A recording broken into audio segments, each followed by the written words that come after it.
Something's happening. I'm gonna count to 10.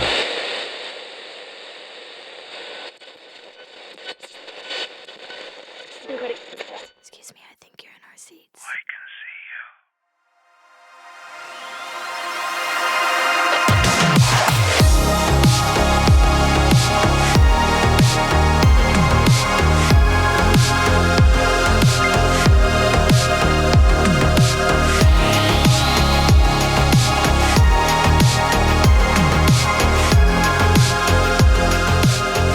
What's up, everybody? No show coming back at you. Man, it's been a while. Missed you guys, but just seems like there's so much going on in the world today that just felt right to do a little current event update. So, with that being said, let's kick it off. We had a huge event last night. Some of you are really into the presidential debate. I got several text asking if I would be participating in watching the debate last night. And I copied my text that I basically sent to anyone that asked me that. And it goes like this.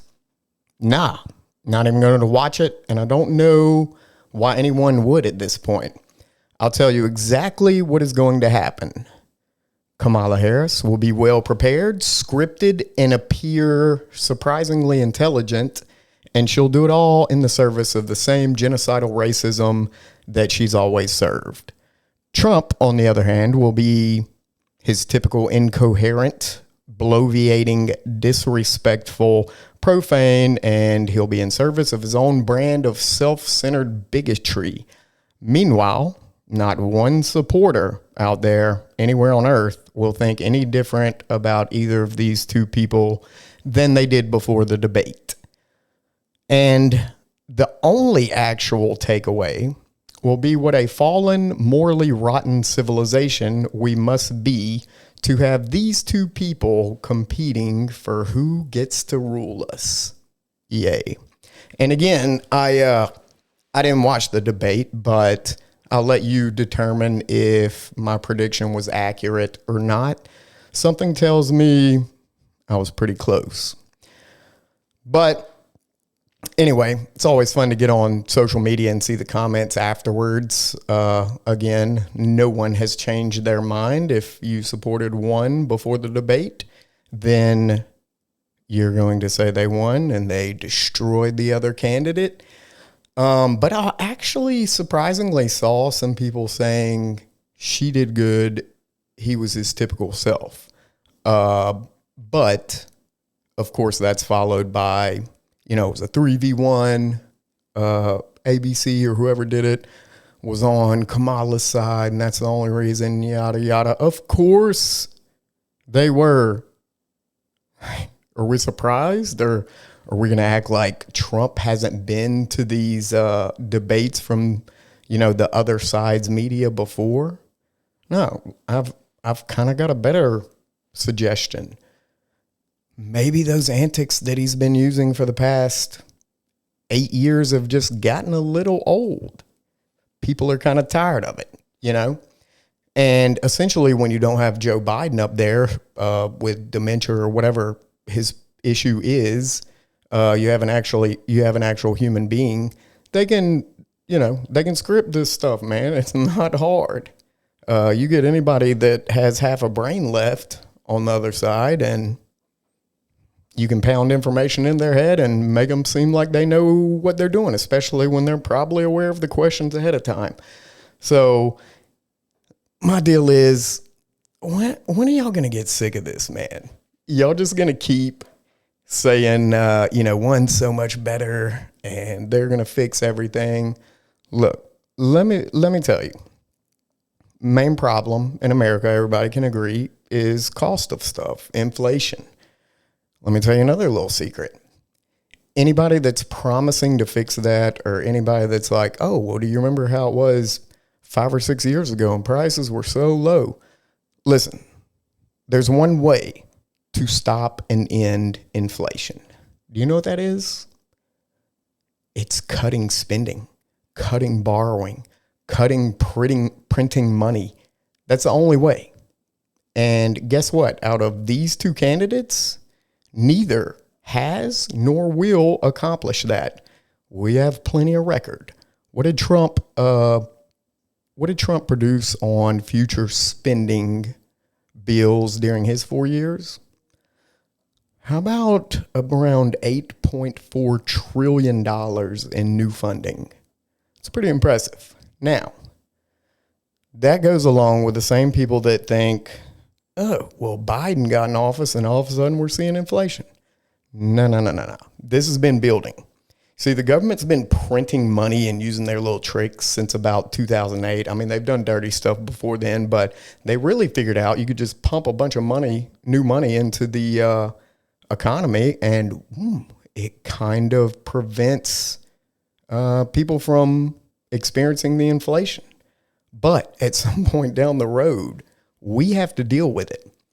Did you know, fun fact, that due to the outrageous spending by both sides, Republicans and Democrats, that we are now spending over $3 billion with a B dollars a day on interest on the national debt? It's pretty impressive. I know the American economy could probably use $3 billion a day to let its private citizens, continue to build businesses and do good things with that money. But no, that's what we're paying daily on interest. Now, you want to show me that either of these two presidents did not spend a slew of money during their years in office? I'll call you a liar. And if you're being honest with yourself, yeah, they both spent a lot of money. That's the truth. There's no getting around it. Okay. I see well, Kamala, why didn't you're in office now. Why didn't you fix the problems that you're running or campaigning to fix in the future? Great point.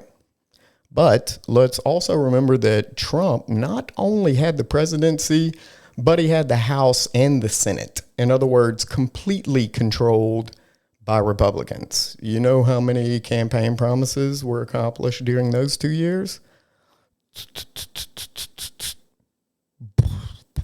None. Okay? So, again, I ask, when are y'all going to stop falling for this, man? Do you really think that either of these two people are the solution? Because they're not. Republicans basically want to spend and borrow in print.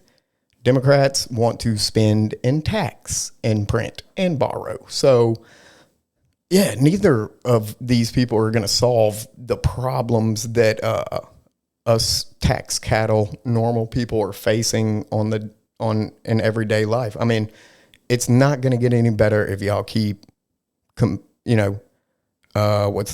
y'all keep involving yourself in this process, because if no matter who gets elected, we all gonna lose. All right. So I guess with the $3 billion a day, and it's only going to get worse, and both parties are going to expand spending. There's no doubt about that. I see a lot of good people out there that don't seem to be taking into account like our kids' future and stuff like that.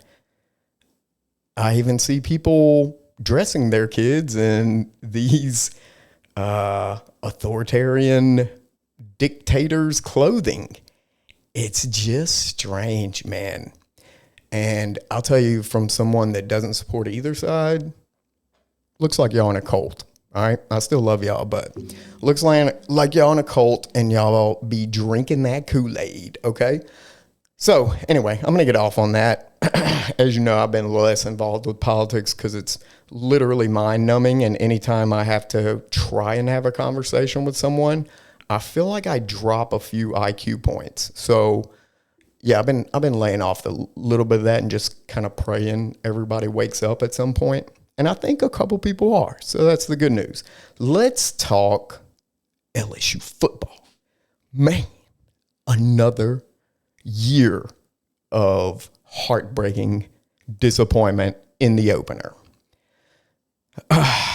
And I was telling people, if LSU played USC any other week of the year except for the first one, I think we beat them by more than 10 points.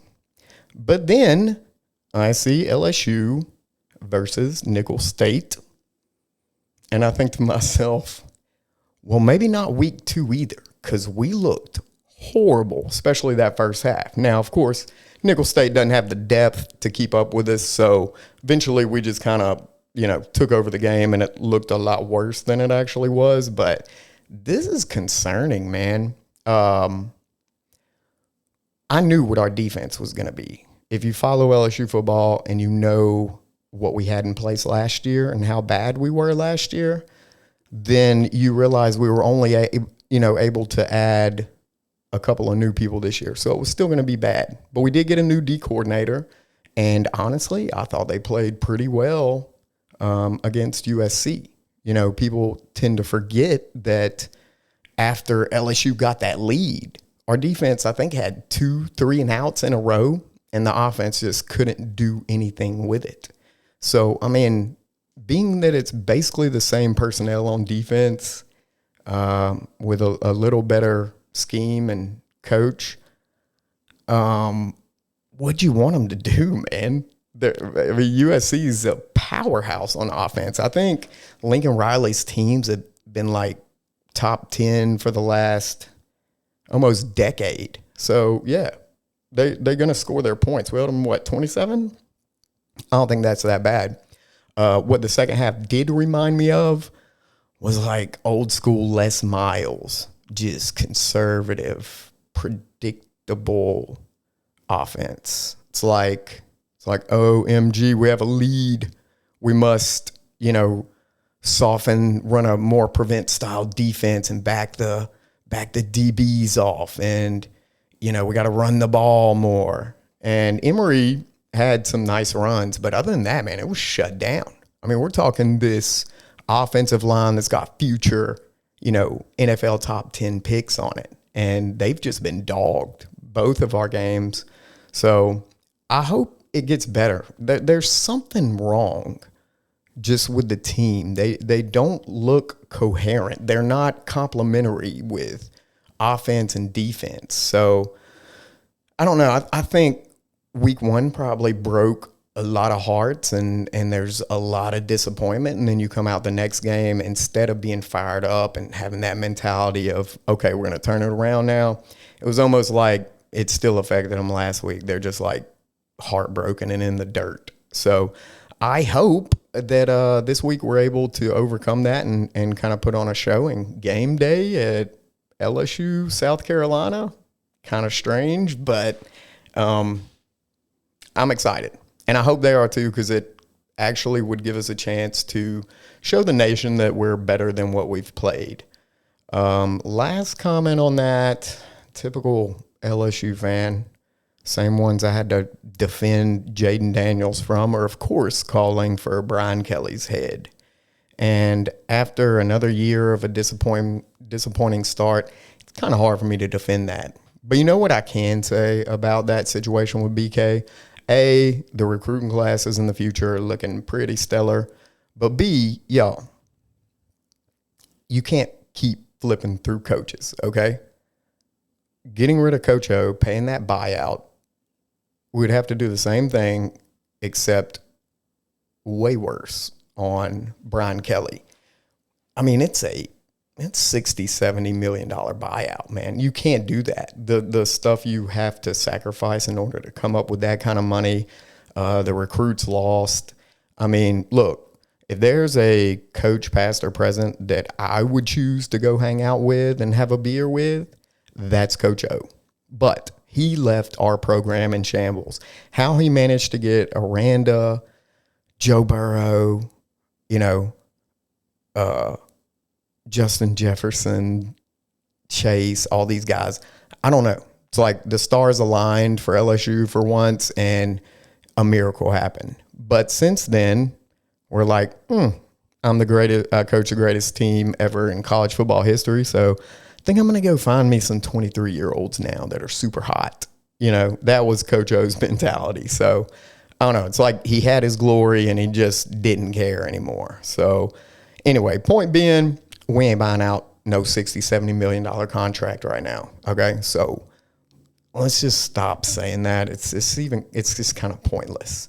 What else is going on? Oh, Super Bowl, New Orleans, 2025. How we don't have Lil Wayne performing at halftime, man? I saw this, and look, Kendrick Lamar, big year. Ain't got nothing against him. Some of his songs are probably in my top 10 hip hop songs of all time. But, bro, Lil Wayne in New Orleans, and I don't know who's responsible. Some people saying it's Jay-Z on the committee. Some people saying it's the city of New Orleans. But I feel like that would be a travesty. And I don't know if any of you have had the pleasure. I don't really care for hip hop concerts live. I mean, sorry, not my thing. But I did go to Voodoo Fest one year, and after Stone Temple Pilots played, Lil Wayne was the closing act. He had a band with him. It was awesome. He was so good. So I know that he can put on an amazing Super Bowl-esque halftime show.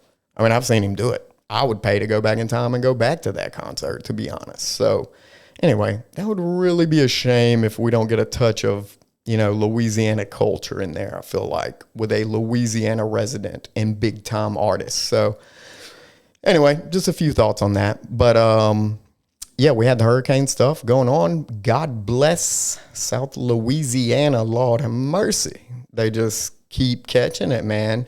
Hopefully this one won't be too bad. We won't have a ton of damage and electricity and out and all that. But it did give me an opportunity to say, you know what?